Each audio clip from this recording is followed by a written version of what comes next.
네, 오늘 말씀은 요한계시록 이제 마지막 부분에 있어서 곡식과 포도송이 추수라는 이러한 주제로 하나님 말씀을 함께 나누도록 이렇게 하겠습니다. 예수님께서 이 땅에 오셔서 재림을 하셔서 이제 심판을 하게 되는데 이 마지막 심판에 대한 이야기를 여러 가지로 비유로 이렇게 말씀을 하시는데 그 중에 하나가 뭐냐면은 곡식을 추수하는 것으로 주님의 재림에 대해서 말씀을 하고 있습니다. 그래서 오늘은 그 곡식에 대한 추수에 대한 부분하고 포도송이의 추수를 통해서 주님이 이 땅에 오셔서 우리에게 임하셔서 하시는 그런 심판과 구원에 대한 그런 이야기를 함께 나눌 수 있기를 바라겠어요. 첫째로는 낯을 가지신 주님으로 이렇게 나와 있어요. 낯을 가졌다 이러면요, 한번 시골을 옛날에 낯을 들고 있는 농부의 모습을 한번 생각해 볼 수가 있겠죠. 농부가 이제 추수를 하려면은 곡식을 벨려면은 낫을 가지고, 요즘에는 뭐 낫이 아니라 뭐 탈곡기니 뭐 이런 걸로 하고 있습니다만은 낫을 가지고 가서 이제 벼를 한 단 이렇게 벼는 그렇지 않습니까? 그런 거와 같이 주님께서 낫을 가지고 계시다. 낫을 가지고 계신다는 것은 추수를 하려고 지금 밭에 곡식이 있는데 익은 곡식을 지금 이제 추수를 하려고 낫을 가지신 농부의 모습으로 주님을 표현하고 있습니다. 계시록 14장 14절에 또 내가 보니 흰 구름이 있고 그랬어요. 흰 구름이 있고, 이 구름은 늘 하나님의 임재 또는 그 주님의 임재 할 때 그 영광으로 이렇게 나타나죠. 또 구름 위에 사람의 아들과 같은 이가 앉았는데 그 머리에는 금면류관이 있고 그 손에는 이한 낫을 가졌더라. 네? 뭐 농부의 모습은 아니고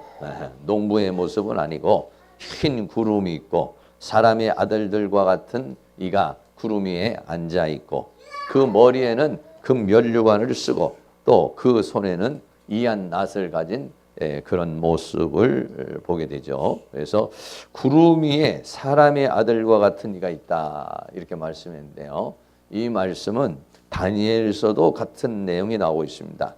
다니엘서 7장 13절에 보면 내가 또 밤 이상 중에 보았는데, 다니엘이 본 환상이죠.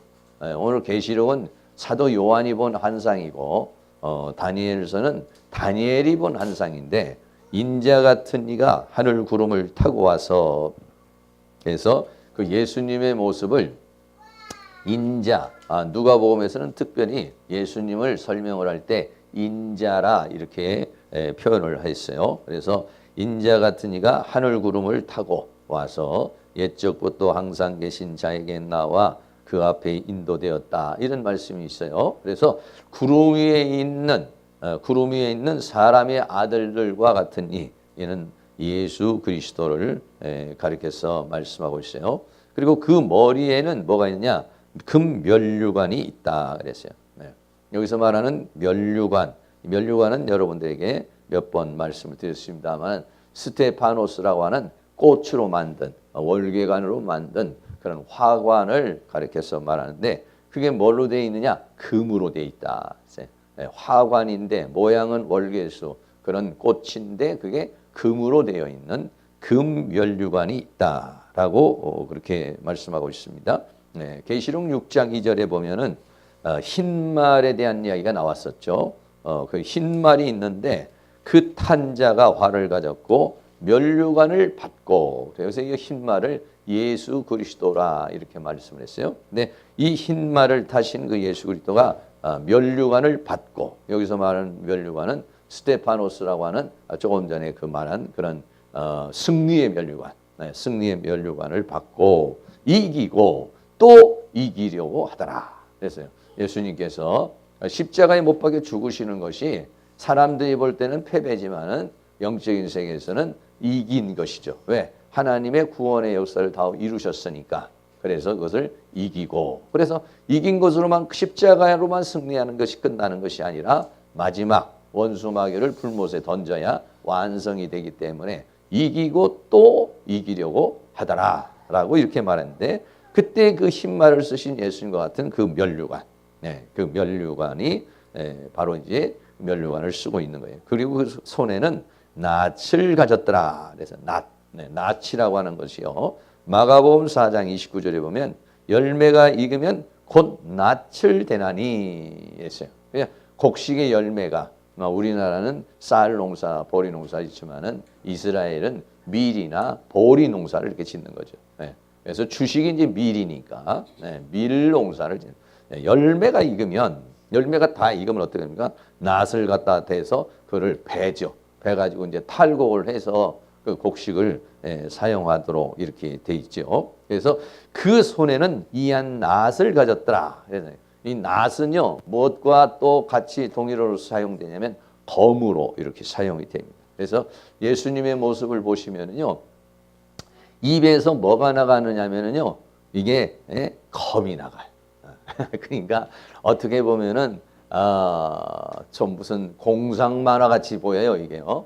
예수님의 입에서 이 칼이 촥 나오니까 공상 만화 같은 그런데, 예수님이 낫을 들고 곡식을 베는 것이나 입에서 검이 나가는 거나 같은 내용이에요, 이게. 같은 내용을 가리켜서 말하는데, 계시록 19장 15절에 보면 입에서 이한 검이 나와요. 입에서는 뭐가 나와요? 말씀이 나가는 거잖아요. 입에서는 말이 나가는 것이나 음성이 나가는 거, 소리가 나가는 거, 말씀이 나가는데, 그 말씀을 히브리서에서는 말이냐, 좌우의 날선 검과 같다 이렇게 말했어요. 하나님의 말씀이 검과 같다. 이한 검이 나오니 그것으로 만국을 친다 이렇게 했어요. 그것으로 만국을 친다는 건 말씀으로 세상을 다스린다, 이런 말씀이에요. 친히 저희로 철장으로 다스리며 또 친히 하나님 곧 전능하신 이의 맹렬한 진노의 포도주 틀을 밟겠고, 그랬어요. 입에서 이 검이 나가면은 이게 여러 가지 좋은 쪽으로도 해석이 될 수 있지만, 오늘은 이제 곡식을 베는 거니까 좋은 쪽이지만은, 이게 나가면은 심판을 또 이루는 그런, 하나는 낫이 가서 좋은 별을 벼니까 좋은 쪽으로 구원의 역사를 설명하고요, 또 한편으로는 심판을 상징하게 되는데, 계시록 11장 1절에도 보면은요, 두 증인이 나왔어요. 이 두 증인이 하나님으로부터 말씀을 받아가지고 그 말씀을 받아서 사역을 하는데 뭐라고 그랬냐? 지팡이와 같은 갈대를 주었다. 여기서 말하는 지팡이와 갈대라고 하는 것은 하나님의 말씀의 잣대를 가리켜서 말하는 거예요. 하나님의 말씀을 다양하게 지팡이와 같은 갈대로, 또는 낫으로, 또는 검으로 이렇게 표현을 하죠. 갈대를 주며 말하기를 일어나서 하나님의 성전과 제단과 그 안에서 경배하는 자들을 청량을 하라 그랬어요. 근데 성전 방 마당은 청량하지 말아라.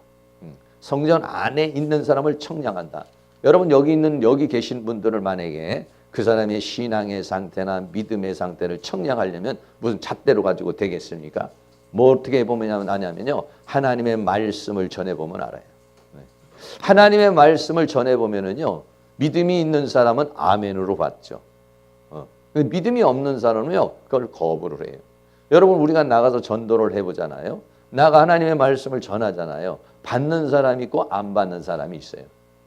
또 받고도 그 믿음으로 받는 사람이 있고 그것을 적당히 이렇게 받는 사람이 있어요. 그걸 여러분들이 알 수가 있죠. 말씀을 전해보면 이 사람이 하나님의 말씀을 정말 중심으로 이렇게 받는구나. 오늘 여기서 예배를 드려도 우리가 이 예배도 마찬가지 아니겠어요? 이 예배를 정말 중심으로 이렇게 드리시는 분도 계시고 좀 형식적으로 드리시는 분도 계실 수도 있고, 그 하나님에 대한 반응이 다른 거예요. 그래서 이 지금 두 증인이 나가서 지팡이와 같은 갈대로 그런 사역을 하는 것 같은 그런 것을 말하고 있어요. 그래서 오늘 본문에서 말하고 있는 이한 낫을 가진 금면류관을 쓰신 그 인자, 이분이 지금 하나님의 말씀을 가지고서 이제 곡식을 추수하는 그런 장면입니다. 두 번째로는요, 곡식을 추수한다 그랬어요. 계시록 14장 15절에 또 다른 천사가 성전으로부터 나와서 또 다른 천사가 성전으로부터 나와서 구름 위에 앉으신 이를 향하여 큰 음성으로 외쳐 가로되 내 낯을 휘둘러 거두라. 거둘 때가 이르러 땅에 곡식이 다 익었음이라 라고 그렇게 말해. 다른 천사가 어디서 나오냐? 성전에서 나왔다는 것은 하나님으로부터 보냄을 받았다는 것이. 성전으로부터 천사가 하나님의 말씀을 받아서 말씀하는 거지. 누구에게? 구름 위에 앉은 이를 향해서 하나님의 말씀을 대언하는 거예요. 큰 음성으로 외쳐 뭐라고 하냐? 내 낯을 휘둘러 거둬라. 천사가 주님에게 좀 건방진 말투 같지만은 하나님의 말씀을 대언하는 그런 형태인 것이에요. 내 낯을 휘둘러 거둬라. 휘둘러라는 것은 낯을 가지고 곡식을 베라는 거죠. 이걸 다른 말로 말하면 하나님의 말씀을 선포하는 것이 되는 것이죠. 거둘 때가 이르러 땅에 곡식이 다 익었음이로다. 다시 말하면 추수 때가 다 됐다는 거예요. 추수 때가 다 됐고 곡식이 다 익었다는 거예요. 여기서 말하고 있는 곡식이 뭡니까? 계시록 오늘 14장 1절에서 말하고 있는 14만 4천. 이 14만 4천이 뭐냐면 익은 곡식들입니다. 이게 전부 다. 익은 곡식들이고 천 열매라 이렇게 말했어요. 예. 익은 곡식들. 이 곡식이 다 익었으니까 다시 말하면 하나님의 구원의 역사가 이제 완성이 됐다 이런 얘기예요. 때가 다 됐다 이거예요. 추수 때가 다 됐다 이런 얘기죠. 곡식이 다 익었으니까 이제 그것을 거두라고 그렇게 말씀하고 있죠. 그러니까 14장 16절에 구름 위에 앉으시니가 낯을 땅에 휘두른다 그랬어요. 낯을 땅에 휘두른다라고 하는 것은 뭡니까? 지금 이제 사역을 하는 것이죠. 사역을 해서 그 이제 곡식을 거두는 그런 일을 하게 되는 것입니다. 그래서 조금 전에도 말씀을 드렸습니다만 이 사역을 낯을 땅에 휘두른다라고 하는 것은요. 그래 낯을 땅에 휘두르니까 곡식이 거두어졌다 이렇게 말했어요. 낯을 땅에 휘두르며 곡식이 거두어졌다라고 하는 것은 어떤 말씀을 말하면 하나님이 이제 지금 그 하나님의 사람들이 있는데 그 하나님의 사람들을 어떤 완성의 단계에 이르기 위해서 어떻게 합니까? 하나님의 말씀을 주시는 거예요. 하나님의 말씀을 주시면은 그 완성에 이르는 알곡에 속한 사람은 그 하나님의 말씀을 받아가지고 성장하는 거예요. 자라나는 거예요. 그래가지고 어떻게 되냐면 완전히 이제는 그 추수할 수 있는 그런 상태까지 이르게 되는 것이죠. 그래서 낯을 휘두른다라고 하는 것은 바로 그렇게 하나님의 말씀을 증거하고 증거된 말씀을 통해서 양육하고 그것으로부터 온전케 하는 그런 사역을 하는 거예요. 그러면은 한쪽에 속해 있는 기다리던 사람, 이 말씀을 사모하고 기다리고 있는 사람은 그 말씀을 쫙 받아가지고 하나님이 원하는 그 장성한 분량까지 쫙 이르러 가는 거예요. 그런데 반면에 그렇지 않은 사람은 그 말씀을 거부하는 것이죠. 그 말씀을 받아들이지 않는 거예요. 그리고 그 상태에 이르지 못하는 것을 우리에게 말씀해 주고 있습니다.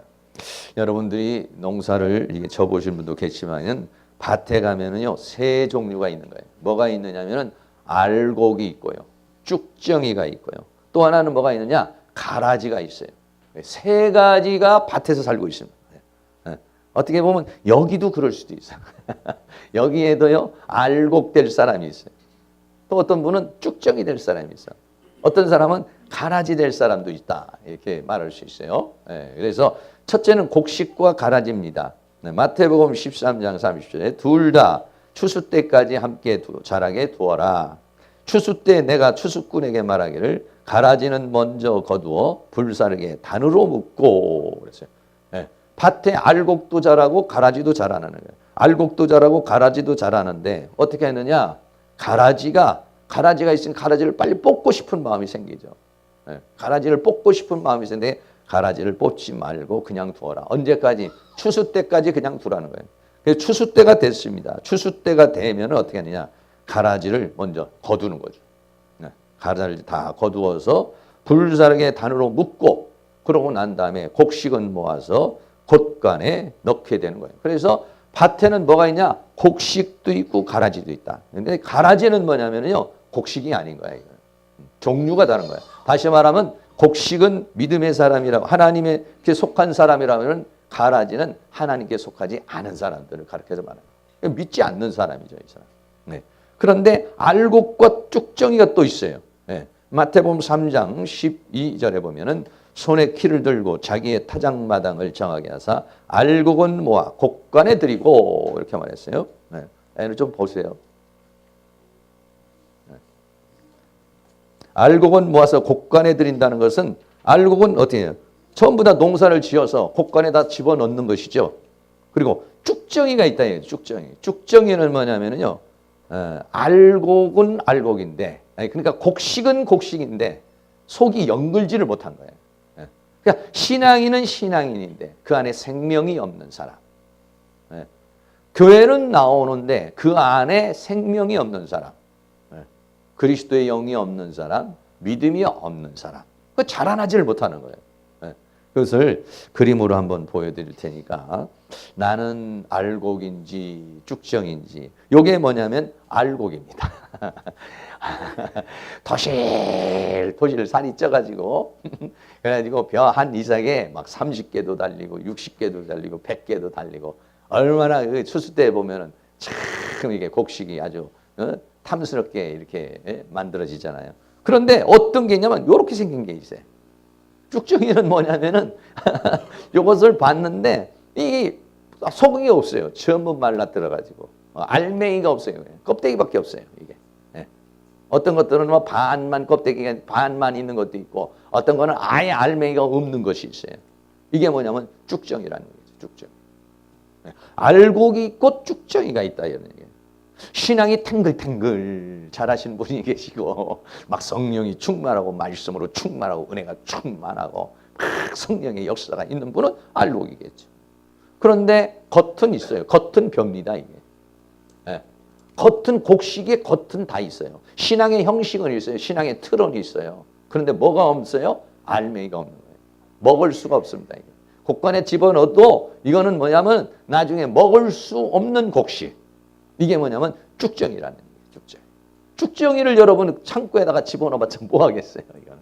쭉정이는 썰 수가 없어요. 이거는요. 알곡이 돼야 이것을 먹을 수가 있는 것이지 쭉정이가 되면요 먹을 수가 없는 거예요. 쭉정이와 알곡을 가른다. 또 하나 가르는 것이 뭐였어요? 가라지입니다. 이게. 여러분 잘 보이실지 모르겠지만은 이게 벼가 있으면요 좀 시끄러움밖에 이렇게 나오는 거 있잖아요. 이게 뭐냐면 가라지예요. 뭐 우리가 피라고도 이렇게 얘기를 하죠. 가라지가 이렇게 쭉 나와 있어요. 근데 이게 말이죠. 처음 올라올 때는요, 잘 몰라요. 저 같은 사람은 몰라요. 농사를 안 지어본 사람들은 이게 뭐 곡식인지 뭐 피인지 뭐 알 수 있겠어요. 그러니까 예수님이 뭐라고 말하냐면 이거 가라지를 뽑아버릴 거는 아니 가라지 뽑다가 곡식까지 다 망칠 수 있으니까 그냥 놔둬라. 추수 때까지 놔둬라. 이렇게. 그게 법칙이에요. 이 세상에는요. 이 세상에 그리고 우리 교회에 역시 마찬가지로 알곡될 사람이 있고 쭉정이 될 사람이 있어요. 그리고 가라지도 있어요. 전혀 아닌 사람. 전혀 아닌 사람이 있어요. 종류가 아닌 가라지도 있어요. 그럼 뭐 지금도 뭐 기독교라고 그래서 이단인 사람이 얼마나 많아요. 하나님 말씀 전한다고 그러면서 영 가짜인 사람이 얼마나 많아요. 그런 사람이 수없이 많이 있어요. 가라지 같은 사람이 있어요. 자기 나름대로는 막 믿음이 있고 자기 나름대로 뭐 신앙이 있다 이렇게 말하지만은요. 이거는 가라지하고 곡식하고는요 종류가 달라요. 그런데 이거는 뭐 어쩔 수 없는 거죠. 그런데 문제는 뭐냐면은 알곡과 쭉정이가 문제라는 거예요. 그래도 나름대로 기독교에 나와서 신앙생활하고 믿음생활 하려고 그러는 사람인데 나중에 보니까 쭉정이밖에 안 됐다. 알맹이가 없다. 생명이 없다. 그리스도의 영이 없다. 믿음이 없다. 여러분 이러고는 뭐냐? 곡간에 들어가지 못한다는 건 천국에 들어가지 못한다는 거예요. 네. 그러면 이건 여러분 쭉정이하고 가라지는 어떻게 하겠어요? 여러분들 같으면 이거는 전부 다 모아서 불에 태워버리는 것입니다. 왜? 쓸모가 없어요. 이거는요. 아무런 이걸 가져서 사용할 수 있는 곳이 없어요. 그러니까 전부 다 불에 태우는 거. 이것이 이게 뭐냐면은요. 이게 지옥불이라는 것이죠. 가라지를 먼저 다 묶어버리고. 또 쭉정이는 어떻게 갈릅니까? 이렇게 갈라요. 참 그림이 희한하죠. 앞에서 찍은 사진인데 채를 치는 거, 채를 이렇게 치는 거잖아요. 채를 치면 어떻게 합니까? 무거운 거는 앞으로. 그러니까는 여러분 환란이 일어나고 내가 알곡인지 쭉정인지를 어떻게 알면은 여러분에게 문제가 생기고 환란이 생기고 사건이 생기잖아요. 그러면 날아가는 건 쭉정이에요. 그런데 더 기도해야지. 교회를 위해서 기도해야지. 더 하나님 말씀대로 살아야지. 몸부림치며 날아가지 않고 앞으로 와가지고 몸부림쳐서 기도하고 전도하고 봉사하고 헌신하고 이러는 사람은 뭐냐? 알곡이기 때문에 그래. 알곡이기 때문에. 그런데 바람에 나는 겨는 뭐냐면 뒤로 날아가. 바람 때문에. 왜? 알맹이가 없어서 그런 거예요. 속이 없으니까, 가벼우니까, 그러니까는 생명이 없으니까, 믿음이 없으니까. 그러니까 어떻게 되냐? 이거는 밖으로 다 날아가 버리는 것이죠. 우리 안에, 내 안에 정말 생명이 있는가? 내 안에 나는 알곡인가? 나는 쭉정이인가? 아니 나는 가라지인가? 여기서 뭐 가라지라고 그러면 좀 이상하고, 여기 가라지가 없을 걸로 생각하고. 어떤 사람은 열심히 10년, 20년 예수 믿다가요, 나중에요, 예수 안 믿고 절로 가는 사람도 있고요. 예수 안 믿고요, 교회 안 나오는 사람도 가끔 있어요. 그런 사람. 제가 목회를 하면서 보니까요, 가끔 그런 사람이 있어요. 그 옛날 사람, 옛날에 아무개 어디가 있어? 그러면 요즘에 교회 안 나가요. 완전히 그냥 교회하고는 끊어. 그때는 막 은혜도 받고 성령도 받고 막 이랬던 사람이에요. 그런데도 완전히 교회하고는 단절된 그런 사람들도 있어요. 그래서 이렇게 채를 치죠. 채를 쳐서 날아가 버리죠. 그러면 조금 전에 했던 것처럼 전부 다 이거는 모아다가 다 불에다가 다 던져버리는 것입니다. 하나님께서 우리에게 베푸시는 구원과 심판을 곡식으로 우리에게 비유를 해서 말해줘요. 곡식으로 비유를 해가지고 곡식을 짓는 농부가 곡식을 농사를 지어서 농사 지은 다음에 알곡은 곡간에다 모으는 것이고 쭉정이나 가라지는 전부 다 불에 태우는 거 아니냐? 마찬가지라는 거죠. 우리에게 구원의 역사를 베푸시는 하나님께서도 역시 마찬가지로 우리들의 믿음, 생명이 있는 사람들은 하나님 세계로 들어가는 것이고 그렇지 못한 존재들은 지옥불로 들어가는 것을 우리에게 설명해 주고 있는 것입니다. 사랑하는 모든 성도님 다 알곡 되시기를 축복합니다. 옆에 있는 분에게 알곡 되시기를 축복합니다. 쭉정이나 가라지 되면 안 됩니다. 얼굴을 보세요. 토실토실하면 알곡이고 피폐하면은 쭉정이고 이렇게 돼요. 세 번째는요. 그 다음에는 이제 포도송이의 추수에 대한 비유를 하나를 더했어요. 포도송이에 대한 추수인데 계시록 14장 17절 또 다른 천사가 하늘에 있는 성전에서 나오는데 또한 이한 낫을 가졌더라. 그래요. 천사가 또 한 천사가 나오는데 이 천사도 역시 마찬가지로 낫을 가지고 있어요. 낫을 가지고 있어가지고 와서 이제 추수를 하려고 그러는 거예요.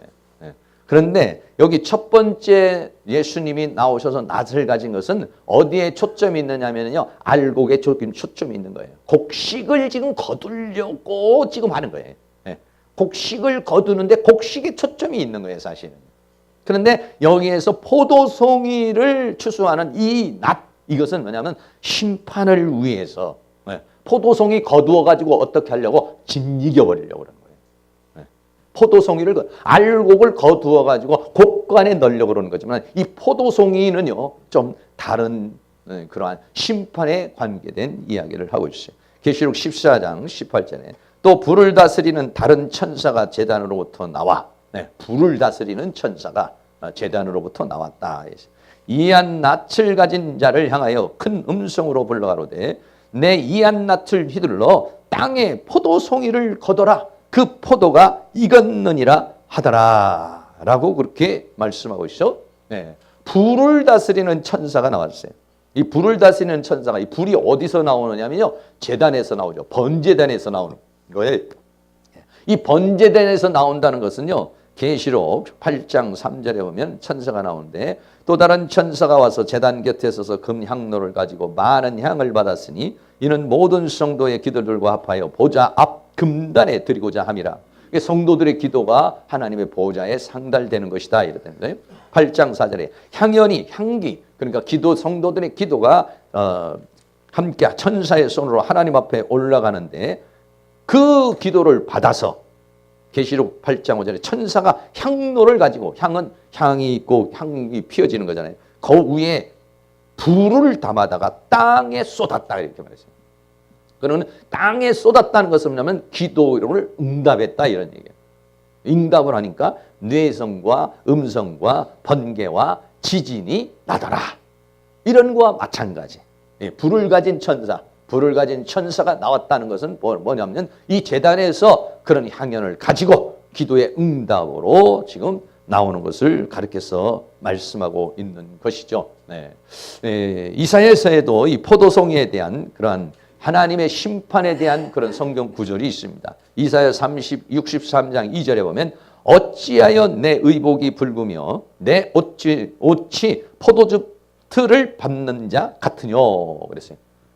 우리나라 같이 뭐 포도주 이렇게 좀 가져오면 그냥 이렇게 갈아서 하는 것이 아니라 이스라엘 사람들은 포도를 따면은 포도를 놓고서 한 그냥 10명이고 20명이고 들어가서 그걸 막 밟는 겁니다. 포도주 툭들을 막 밟아요. 밟는 것과 같이 어찌하여 내 의복이 붉으며 그러니까 옷대도 막 포도즙이 튀고 그래 온몸이 얼굴이 전체가 막 그냥 이렇게 시뻘겋게 되는 그런 모습이에요. 이 모습을 뭘로 지금 상징합니다? 심판을 상징으로 지금 말합니다.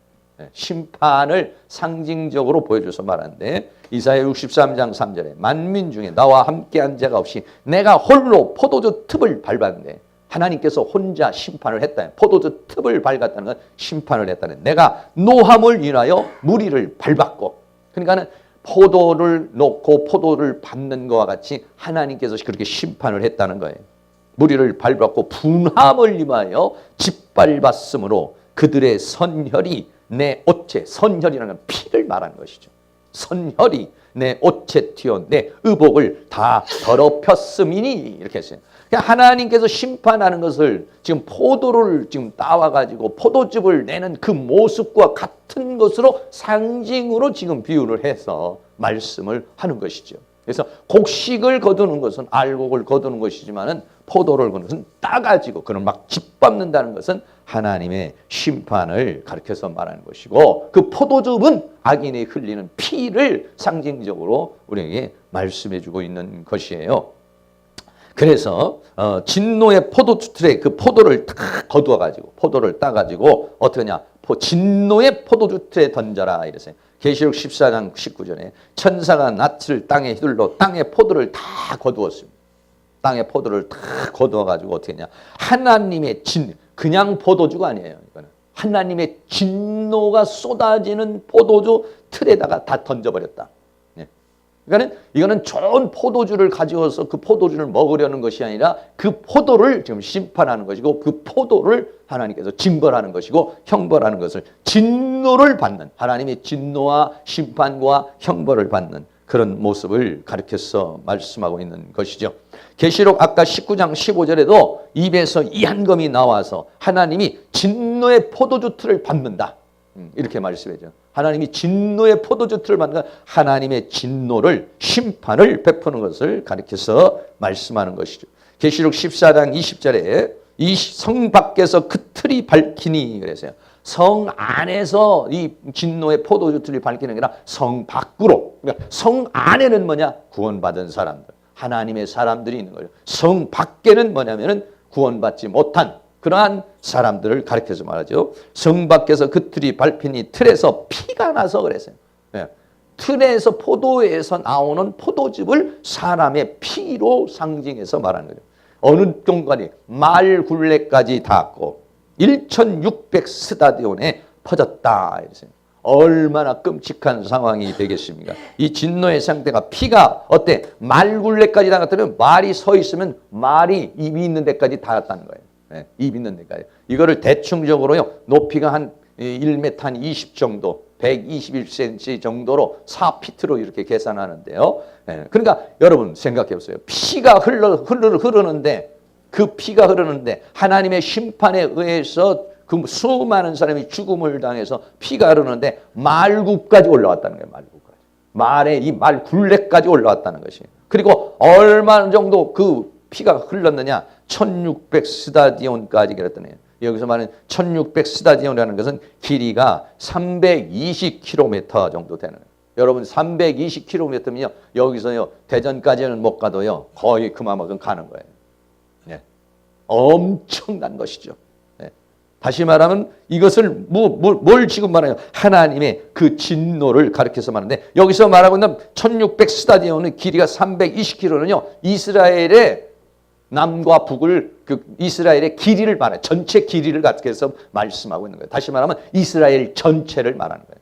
이스라엘 전체를 말하는 것은 전 세계적인 재앙을 가리켜서 말씀하고 있는 것이죠. 다시 말하면 피의 강물이 되는 거예요. 그동안에 믿음의 사람을 핍박하고 순교의 피를 흘리게 한 사람들의 그들의 악인의 피가 어떻게 됩니까? 강물이 되어서 흘러넘칠 것을 말하고 있죠. 엘리야가 갈멜산에서 850명이 되는 바알 선지자와 아세라 선지자를 기손 시냇가에서 죽이죠. 그 피가 기손 시냇가 흘러넘치는 것 같이. 그런 거와 마찬가지로 하나님의 심판이 이렇게 이를 것을 가리켜서 말씀하고 있는 것입니다. 이때는 아마겟돈 전쟁이 일어납니다. 마지막에 가서 아마겟돈 전쟁이 일어나서 그 아마겟돈 전쟁에서 수 없는 사람이 죽음을 당하고, 정말 이런 상징적인 그러한 피의 그 피가, 그 악인의 피가 강물처럼 흘러서 넘쳐나는 그런 끔찍한, 그런 참혹한 그러한 상황이 이르를 것을 말씀해 주고 있는 것이죠. 여러분, 이스라엘의 포도도 밟는 모습이 대충 이런 모습이에요. 이렇게 틀을 짜가지고 거기 위에 올라가서 한 사람이 올라가서 되질 않겠죠. 5사람, 6사람 막 올라가서 포도를 막 짜면은 거기에서 밟으면은 밑으로 이제 포도즙이 이렇게 나오는 이제 그런 형태가 돼요. 그리고 또 하나의 형태가 있어요. 어떤 형태냐면 그 성경에도 마태복음 21장 33절에 보면 다시 한 비유를 들으라. 한 집 주인이 포도원을 만들고 그랬어요. 자, 포도원을 만들었습니다. 그러면 사늘로 두르고 포도원을 잘 이제 가꾸려고 그러고 거기 즙지 않은 구유를 파고 이렇게 그랬어요.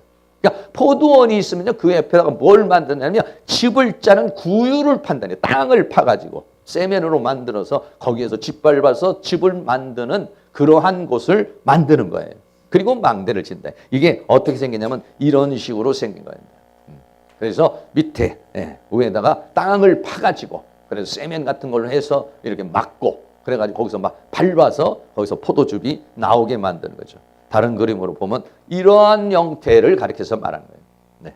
오늘 하나님께서 이 하나님을 믿지 않고 짐승의 표를 받고 또 하나님을 거역한 그 사람들의 심판을 비유적으로 말할 때 어떻게 합니까? 이렇게 포도를 따서 포도즙을 만드는 그 광경, 여러분 그 모습이 어떻겠습니까? 얼굴이 전부 다 막 시뻘개지고 거기에서 밟는 사람이 옷에 다 타서 시뻘게, 그것이 선혈같이 피와 같이, 그리고 거기에서 흘러내려오는 그 포도즙이 내리는 것이 오늘 이 계시록에 있는 말씀과 같이 비유해서 우리에게 말씀해 주고 있는 것이죠.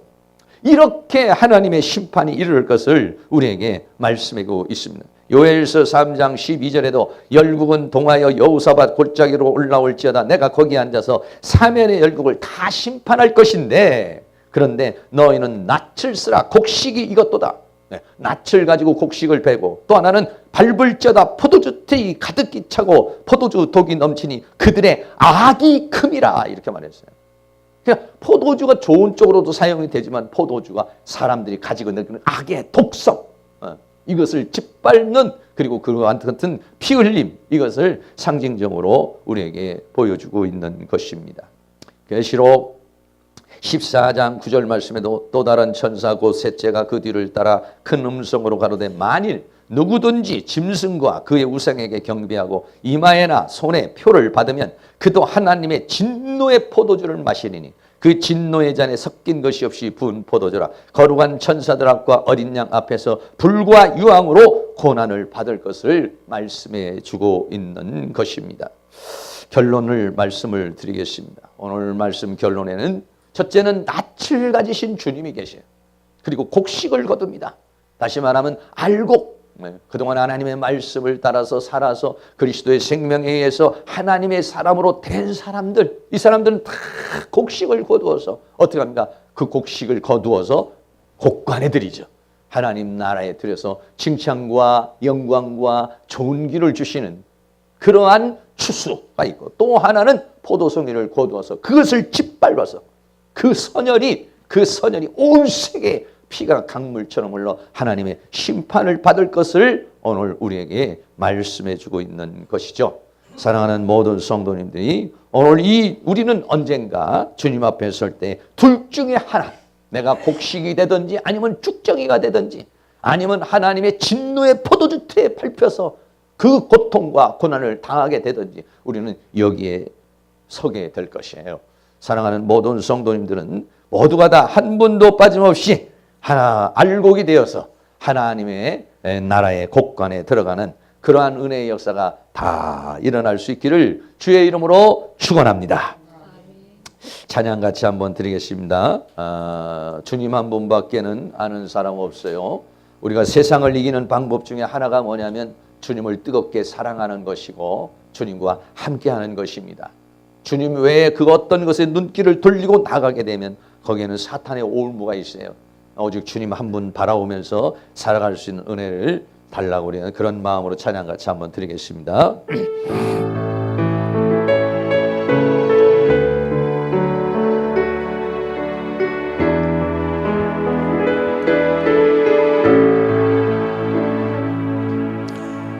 주님 한 분밖에는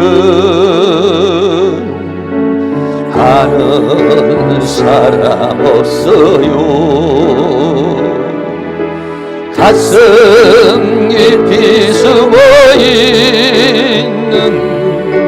저를 사랑하는 마음, 주님 한 분밖에는 기억하지 못해요.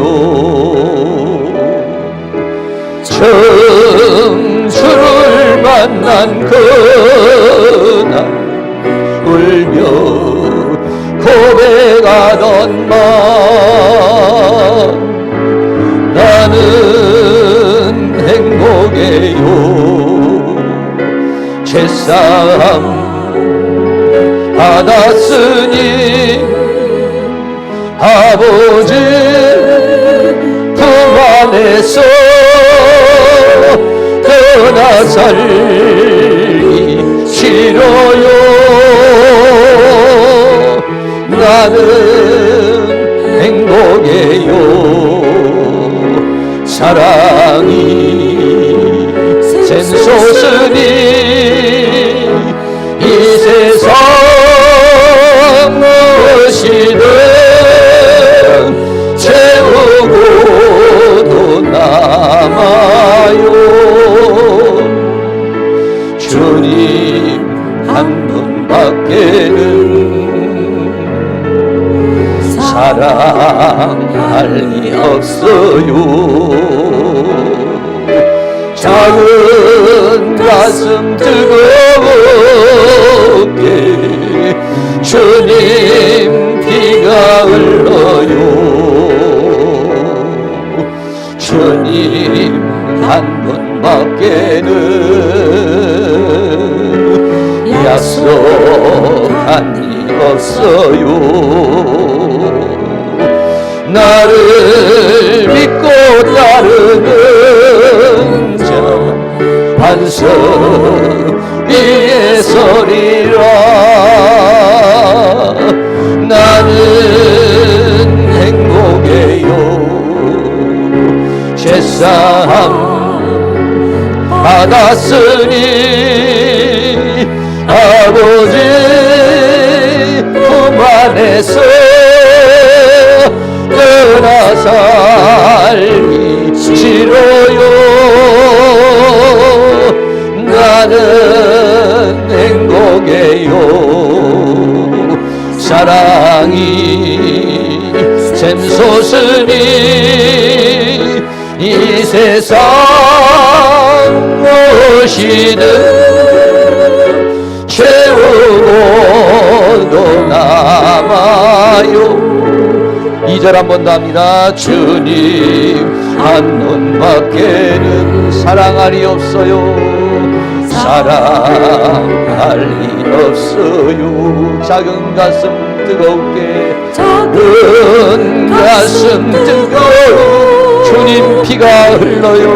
주님 피가 흘러요. 주님 한 분밖에는 주님 한 분밖에는 약속한 이 없어요. 나를 믿고 따르는 자 한서 위에 서리라. 나는 행복해요. 죄사 받았으니 아버지 품 안에서 떠나 살기 싫어요. 나는 행복해요. 사랑이 샘솟으니 이 세상 무엇이든 채우고도 남아요. 합심해서 한번 기도하겠습니다.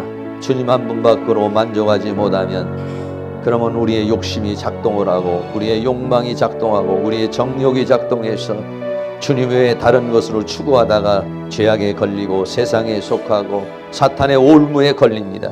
하나님 주님만을 사랑하고 주님 한 분만으로 만족할 수 있도록 주님이 주시는 기쁨, 주님이 주시는 평강, 주님이 주시는 만족, 주님이 주시는 그 모든 것으로서 이 거친 세상을 승리하며 살아가는 알곡으로 성장할 수 있도록 성령님 역사해달라고 다같이 동성으로 기도합니다. 사랑과 은혜가 많으신 아버지 하나님 감사합니다. 오늘도 하나님께서 우리를 인도하여 주시고 붙들어 주신 것을 감사합니다. 아버지 하나님, 나는 알곡입니까? 죽정입니까? 가라지입니까? 내 속은 예수 그리스도의 보혈로 가득 차 있습니까? 주님의 보혈로 내가 가득 차 있고 주의 생명으로 가득 차 있는지, 나는 지금 알곡으로 자라가고 있는지 죽정이로 자라가고 있는지 아버지 우리의 자신을 뒤돌아볼 수 있기를 간절히 원합니다. 주님 한 분밖에는 사랑할 리가 없습니다. 주님 한 분밖에는 약속한 리가 없습니다. 주님만이 우리의 행복이요, 주님만이 우리의 만족이요, 주님만이 우리의 쉼이요, 주님만이 우리의 안식이요, 주님만이 우리의 평강인 것입니다. 주님으로 인하여 살기를 원합니다. 주님만이 나의 행복이요, 주님만이 나의 기쁨이라고 고백하며 살기를 원합니다. 세상과 세상에 있는 것들을 사랑하지 말라고 말했습니다. 그 세상에 있는 것들을 추구하다가 정욕에 사로잡힐까 두렵습니다. 죄악에 사로잡힐까 두렵습니다. 악에 사로잡힐까 두렵습니다. 사탄의 올무에 걸릴까 두렵습니다. 성령 하나님께서 우리를 도와주시고 붙들어 주시고 함께해 주시기를 간절히 원합니다. 성령님 도와주시옵소서. 우리의 눈을 열어서 영광의 세계를 보게 하여 주시고 우리의 귀를 열어서 주의 음성을 듣게 하여 주시기를 원하고 주님과 동행하는 삶을 살게 하여 주시고 주님과 함께하는 그런 삶을 살아갈 수 있도록 우리 하나님이여 도와주시기를 간절히 원합니다. 내 안에 있는 모든 세상을 향한 욕망과 내 안에 있는 모든 정욕과 내 안에 있는 모든 욕심과 욕망을 십자가에 못 박아 버리게 하여 주시며 오직 주님 한 분만으로 만족하며 살게 하여 주시고 오직 주님 한 분만으로 살아갈 수 있는 저희들이 되어줄 수 있도록 우리 하나님께서 은혜와 사랑으로 인도하여 주시기를 간절히 원합니다. 성령님 도와주시옵소서. 성령님 역사하여 주시옵소서. 세상으로 인하여 더럽혀진 우리들의 마음, 다분여 세상으로 인하여 약해진 우리들의 마음을 주님의 보혈로 씻어주시옵시고 주의 말씀으로 채워주시며 주의 생명으로 채워주시고 주의 능력으로 채워주시고 주의 권능으로 채워주셔서 오직 주님만을 바라보면서 주님 주시는 힘과 능력으로서 승리하며 살아갈 수 있는 저희들의 삶이 되어주시도록 우리 하나님께서 그신 은혜와 사랑으로 인도하여 주시며 주의 성령의 능력으로 역사해 주시며 주의 권능의 손길로 우리를 주관하여 주시고 붙들어 주시고 함께해 주시기를 간절히 원합니다. 성령님 도우시고 인도해 주시고 함께하여 주시옵소서. 사랑과 은혜가 많으신 아버지, 나는 알곡입니까? 죽정이입니까? 내 안에는 예수의 생명으로 가득 차서, 나는 예수의 영으로 가득 차서 믿음으로 가득 찬 그러한 윤기 있는 그런 곡식으로 자라가고 있습니까? 아니면 겉은 있는데 내 속은 메마르고 내 믿음은 약해지고 내 안에 텅 빈 것 같은 그러한 죽정이로 살아가고 있습니까? 사랑하는 주님, 곡식과 죽정이를 가르시기 원해서 오시는 낯을 들고 계시는 주님, 낯을 들고 있는 천사의 모습을 우리가 다시 한번 보게 하여 주시옵시고, 이 세상과 세상에 있는 것들로 인하여서 유혹당하고 미혹당하지 않게 하여 주시며, 오직 주님 한 분만으로 만족하며 주님이 주시는 기쁨, 주님이 주시는 평강, 주님이 주시는 그 만족으로 살아갈 수 있도록 우리 하나님께서 도와주시고 붙들어 주시고 함께해 주시기를 간절히 원합니다. 기도하는 시간이 더 많아지기를 원합니다. 하나님의 말씀을 사모하는 열망이 더 많아지기를 원합니다. 예배 시간이 더 우리에게 사모되는 은혜가 있기를 원합니다. 그래야 우리의 예수의 생명이 우리의 마음속에 있게 하여 주시며, 주님의 보혈이 우리의 심령의 강물처럼 흘러넘치게 하여 주시고, 주님 주시는 힘과 능력으로서 이 죄와 사망과 세상과 사단을 이기는 자가 되어줄 수 있도록, 알곡이 되어줄 수 있도록 주님 역사하여 주시옵소서. 예수 그리스도의 이름으로 기도하옵나이다. 아멘. 우리 다 같이 자리에 일어나서 찬송가 168장 힘있게 드리겠습니다.